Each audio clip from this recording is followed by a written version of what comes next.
Today, I'll be sharing with you the work that our group did to develop a framework for restoring vertebrates to Guam. This framework is useful for guiding complex decisions that will need to be made at some point in the future. I'd like to recognize all of the co-authors on this work and recognize that this is a multiple agency collaboration. As most of you are aware, the accidental introduction of the brown tree snake devastated the native vertebrate populations on Guam. The decisions required to effectively implement broad-scale community restoration on Guam are overwhelmingly complex. This complexity arises from a large amount of uncertainty, stemming from small and locally extinct species, the unknown effectiveness in the numerous management actions that could be taken, and the risk of poor outcomes. There's also conflicting objectives and multiple agencies that need to work together. Structured decision-making, or SDM, is a formal approach to understanding and making difficult decisions. Basically, what we need is a cognitive map of the problem to help us think about it. And SDM is a way to build that map. Experts in decision analysis have recognized that all decisions have the same components, from simple problems to super complex problems. And by breaking the problem down into its parts, this helps us deal with the complexity and find those aspects that make the decision difficult. The things we want to get out of decisions, the values or the objectives or goals, should drive the rest of the analysis. However, this is not often how we think about decisions. We often think about what we can do or the actions we can take first. But SDM puts our goals first and then alternatives come second. This is a diagram of how a problem is decomposed using SDM. You start at the top where you first define the problem to work on. You articulate the objectives or what you want to achieve. You generate alternatives or potential management actions. You make predictions about how these actions relate back to the objectives. You optimize those predictions, and then you decide. We worked with decision makers, stakeholders, and scientific experts in a remote workshop setting to work through the first 3.5 components of the SDM process. And that's what I'm going to be sharing with you today. It's our take on these initial components. I'd like you all to recognize that this is a prototype. And although it's just an initial pass at solving this problem, it does help us to think about the problem and the tools needed to solve it. And importantly, it shows us what we can be doing next. The decision problem wasn't known to us when we started. So as a group, we needed to define what the problem was we wanted to work on and find one that would be broadly useful to the conservation community. And through doing that, we identified 2 key linked decision problems. The first is, where are the areas for vertebrate restoration efforts on Guam? And the second is, given an area, how do we restore? But it's easier to think about how to restore once we have an area in mind to think about. So we started with the where question first. Starting with the where question, we worked to articulate objectives for any sites that are present on Guam. We articulated objectives for maximizing native vertebrate restoration, maximizing public and monitoring access, maximizing native forest restoration, and minimizing cost. And I'd like you to recognize that these are just all of the objectives that could potentially be present for any site, but they might be weighted differently depending on the site and the decision maker. Now that we had our objectives, we started to generate alternatives based on those objectives. And 2 groups of sites came up. The first group are those sites with fencing and management already in place or planned to occur in the near future. And then the second set of sites were those sites that are set aside for conservation purposes that don't currently have any habitat or invasive species control. In considering the alternatives that came up in the where problem, we realized there aren't a lot of sites that you would initially look at for learning and understanding the process. And those would be sites that have fences or will have fences in the near future.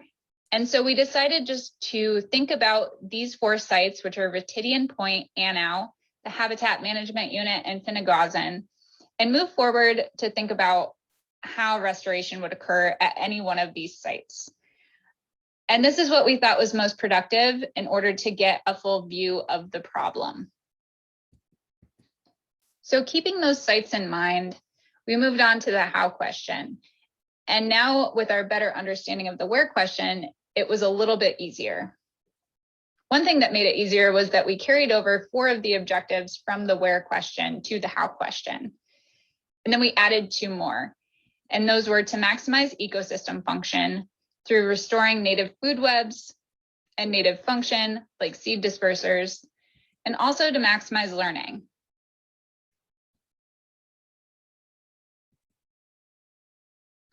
Given these 6 objectives, we decided to focus in on the objective of native vertebrate restoration and thinking about the alternatives and conceptual models for that objective. To generate alternatives, we used a strategy-based approach.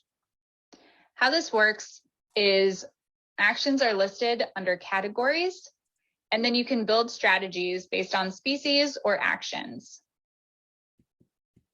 Here's an example of a strategy-based alternative. The Solly and Cocoa were selected as the bird species to restore, and each was given an appropriate release strategy. A multi-species fence was selected, as well as BTS perimeter trapping and rat eradication. Habitat restoration actions were to plant fruit trees, and areas were closed to prevent against anthropogenic disturbance.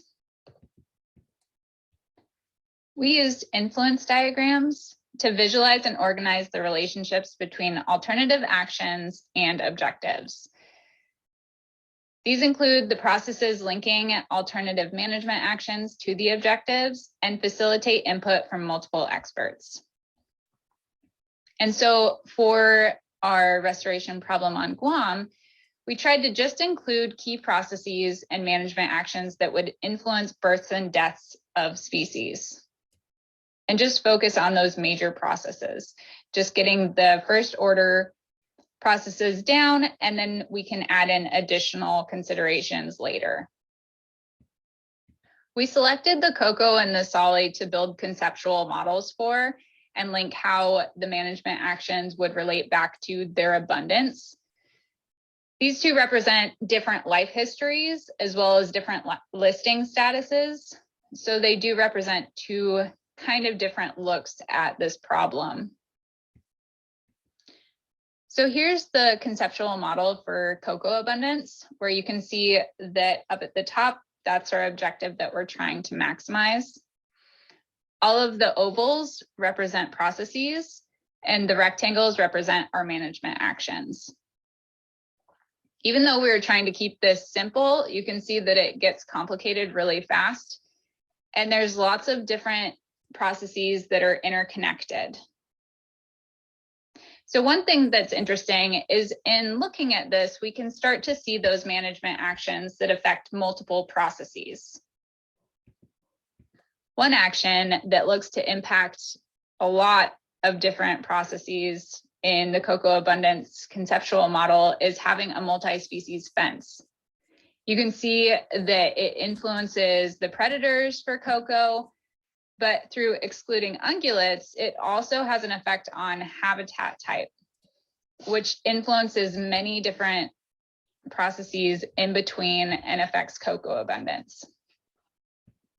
Here's the conceptual model for Solly abundance, and you can see that it's not quite as complicated as the cocoa model, but still we can start to see those actions that impact Solly abundance.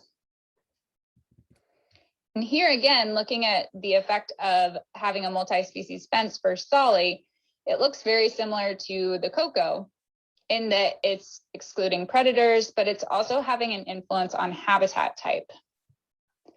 And although these conceptual models don't show the magnitude or the quantitative effects, we can start to pick out those management actions that look promising for influencing not just one species, but multiple.